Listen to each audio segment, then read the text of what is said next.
So friends, this is Pramad Pandey again with another question of 1.1 exercise 1.1. देखते हैं question number second क्या रहा है कि show that any positive odd integer is of the form 6q plus 1 or 6q plus 3 or 6q plus 5 where q is some integer. मतलब क्या रहा है कि ये आपको कुछ मतलब ऑड इंटीजर आपको इनडायरेक्टली गिवन है और आपको शो करना है कि कैसे हैं ये. ओके तो हम कैसे शो करेंगे, आपको इसके लिए यार यूक्लिड लेमा आना चाहिए, है ना, यूक्लिड डिवीजन लेमा आना चाहिए. कैसे करेंगे, सपोज ये आपको चाहे चीज दिख रही होगी यहाँ पे 6q plus 1 मतलब bq plus r के फॉर्म में है ये कहीं ना कहीं. ओके तो इसे सॉल्व कैसे करेंगे, सपोज ऐसे ही मान लेते हैं कोई नंबर है, ठीक, कोई नंबर n है वो is equal to 6q plus 1.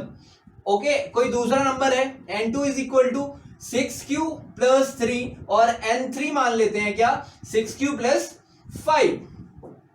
तो करते क्या है हमें भाई यूक्लिड, है ना, बाय यूक्लिड डिवीजन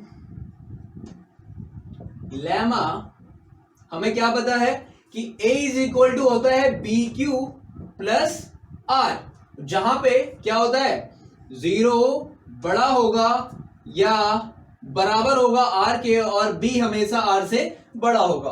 अच्छा कुछ लोग इस चीज को ऐसे बताते हैं, ऑड प्रूव करने के लिए कुछ लोग ऐसे बता देते हैं कि आप मान लो लेट सपोज एक बार q को कहेंगे 1 मानो, ठीक है, q की वैल्यू 1 रखवा के 6 इंटू 1 प्लस 1 करवा देंगे, मतलब 6 1 6 प्लस 1 7 आएगा, कहेंगे ऑड हो गया, प्रूव हो गया, है ना. फिर इसी चीज को आगे बढ़ाएंगे, कहेंगे 6 इंटू 2 प्लस 1 6 2 जो 12 प्लस 1 13 13 प्लस 1 सॉरी 12 प्लस 1 13 आया, ऑड आया, तो इस तरह से प्रूव करा देते हैं. बल्कि ये पूरी तरह से गलत है, क्योंकि आप अगर मैथमेटिक्स सॉल्व कर रहे हो तो एग्जामिनर को आपको शो करना पड़ेगा एक ऑथेंटिक ढंग से, है ना.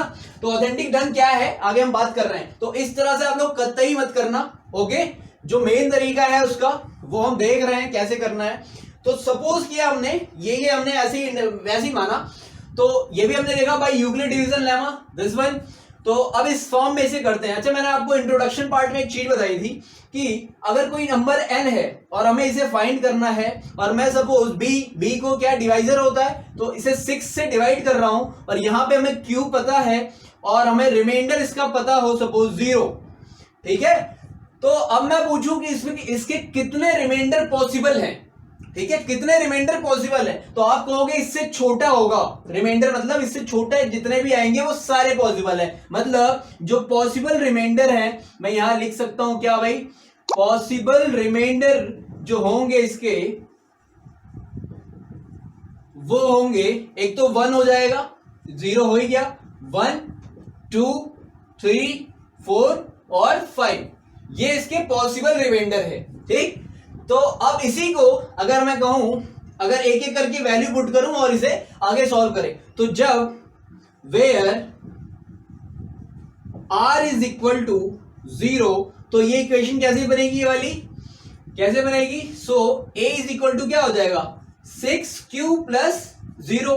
अगर मैं यहां पे r इज इक्वल टू 1 लूं तो यहां पे a इज इक्वल टू क्या होगा 6q प्लस 1 होगा, और यहां पे अगर मैं r इज इक्वल टू 2 ले लूं तो यहां पे a इज इक्वल टू क्या होगा 6q प्लस 2 होगा, और r3 इसी तरह से लूं, r इज इक्वल टू 3 लूं तो यहां पे a इज इक्वल टू क्या हो जाएगा भाई 6q प्लस 3 हो जाएगा.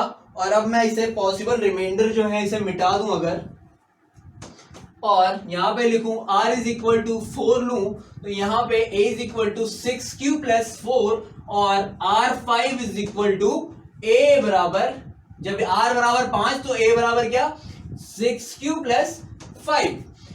ओके इतने सारे हमारे पास जो इक्वेशन बन रही है इसके थ्रू वो बन रही है. अब हमें बताना क्या है, पॉजिटिव ऑड इंटीजर बताना है. क्या बताना है भाई, पॉजिटिव ऑड इंटीजर. कैसे बताएंगे ऑड हमें, कैसे, अगर हम इसी चीज को, एक चीज हमें पता है कि कोई भी चीज जब 2 से मल्टीप्लाई होके ब्रेक हो जाए तो वो ऑलरेडी क्या होती है, हमेशा वो इवन ही होगी, ठीक. तो हम पता कैसे लगाएंगे कि कोई भी ऑड कैसे है ना. तो एक काम करते हैं, इसी को ठीक इस इक्वेशन को बारी बारी से करेंगे. तो यहां पे देखा कि 6q प्लस 0, तो अगर मैं इसे तोड़ूं 6q को अगर ब्रेक करूं तो ये इसे मैं 2q इंटू या 2 से अगर डिवाइड करूं 2 इंटू 3q लिख सकता हूं।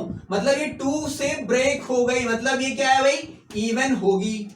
ठीक है, और अगर मैं फिर से लूं क्या, 6q प्लस 1, 6q1, ये क्या है, ये ब्रेक ही नहीं होगा, 2 से ब्रेक नहीं होगा, कैसे भी कर लो नहीं होने वाला, प्लस 1। ठीक, तो अब अगर नेक्स्ट की बात करें, 6q प्लस 2 की बात करें, तो अगर इसमें क्या कॉमन, मान लो 2 कॉमन और ये 2 कॉमन, मतलब 3q प्लस 1 हो जाएगा। ठीक, तो ये अगर ब्रेक हुआ तो ये क्या है, इवन है भाई। ठीक, और ये हमारा ऑड है अगर 2 से ब्रेक नहीं हो रहा है तो। और यहां पे फिर से 6q प्लस 3 अगर लें तो ये भी ब्रेक नहीं होगा 2 से। ठीक है, अगर 2 से ब्रेक नहीं होगा तो ये क्या है, ऑड होगा। और अगर फिर से 6q प्लस 4 लें और ये 2 से अगर ब्रेक हो रहा है और बिल्कुल हो रहा है तो यहां पे आ जाएगा 3q प्लस 2। मतलब ये कहां से आ रहा है, इसमें 2 कॉमन, एक तरह से कॉमन ले रहा हूं। नेक्स्ट देखें अगर, तो 6q प्लस 5 को अगर हम लें, है ना, तो इसे हमें, अगर हम इसमें 2 कॉमन लेते हैं तो इसमें कहीं भी, और मतलब इवन ये कहीं भी ब्रेक नहीं होगा 2 कॉमन लेने से, है ना, तो ये हमारा हो जाएगा ऑड। तो यहां से ये प्रूव होता है कि जहां जहां 2 से जो चीजें ब्रेक नहीं हो रही हैं वो क्या है, ऑड है। तो यहां पे हम लिखेंगे देयरफॉर, यार मेरे राइटिंग से मत जाना प्लीज, मेरी राइटिंग उतनी बढ़िया है नहीं यार, है ना। तो देयरफॉर क्या भाई, the possible positive odd integer, है ना, पॉजिटिव ऑड इंटीजर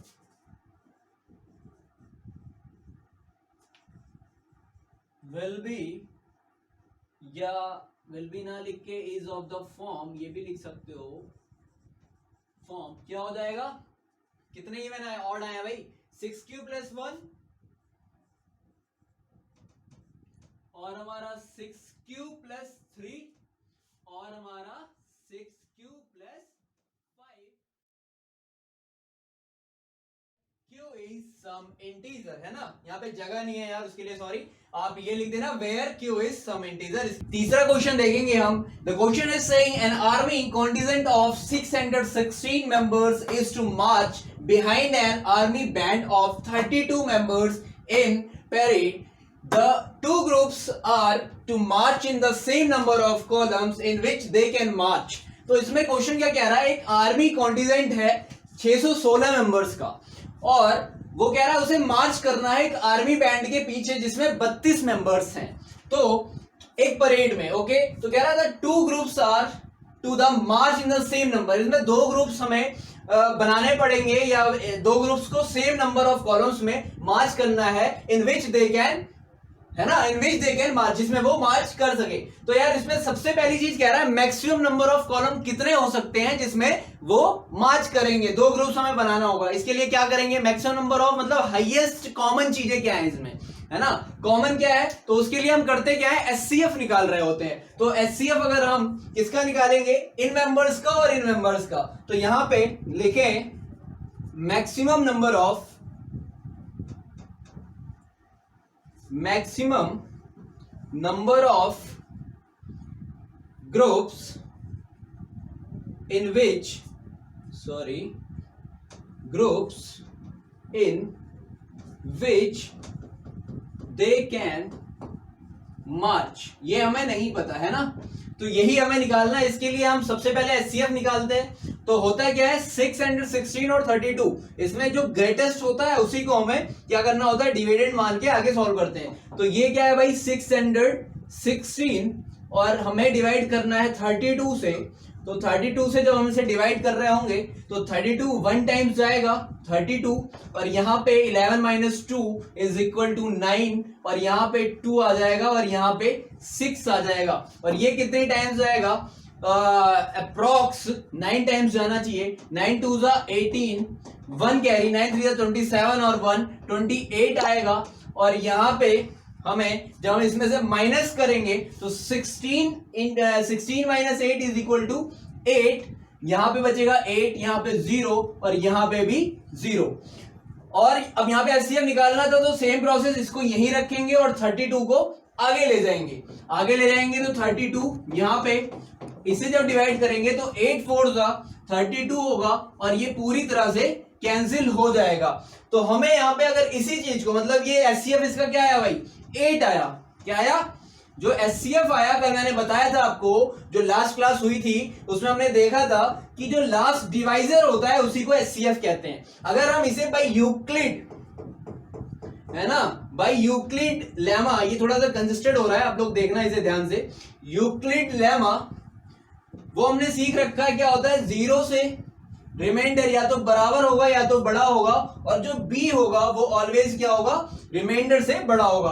तो इस फॉर्म में अगर हमें इसे लिखना है तो कैसे लिखेंगे, a इज इक्वल टू क्या होता है, बी क्यू प्लस आर होता है। तो यहां पे जो a की वैल्यू है, अगर मैं इसे यहां पे लिखूं, यहां पे थोड़ा स्पेस ज्यादा है, एक यहां पे क्या होता है भाई, बी क्यू प्लस आर होता है, a इज इक्वल टू, तो यहां पे a की वैल्यू क्या है, 616 और b की वैल्यू जो है वो 32 है, और q की जो वैल्यू है वो 19 है ना, ओके, इंटू 19 प्लस जो इसका रिमाइंडर है वो कितना है, 296 है, ओके। और फिर अगर देखें यहां पे नेक्स्ट पार्ट, ये 32 कहां आ जाएगा, यहां पे आ जाएगा, 32 ही था ना यार, यस, तो 32 यहां पे आ जाएगा, और ये हो जाएगा हमारा 8 इंटू 4 प्लस 0 आ गया, और ये हमारा क्या था भाई, लास्ट डिवाइजर, तो ये हमारा हो जाएगा एचसीएफ। तो हमें जो मैक्सिमम नंबर ऑफ ग्रुप्स चाहिए जिसमें वो मार्च कर सकेंगे वो कितने हैं, 8 ग्रुप्स होने चाहिए। तो ये थी हमारी तीसरी video. Please like share comment जरूर करिएगा, और कहीं भी अगर डाउट्स है तो कमेंट सेक्शन में प्लीज पूछ लीजिएगा। Thank you so much.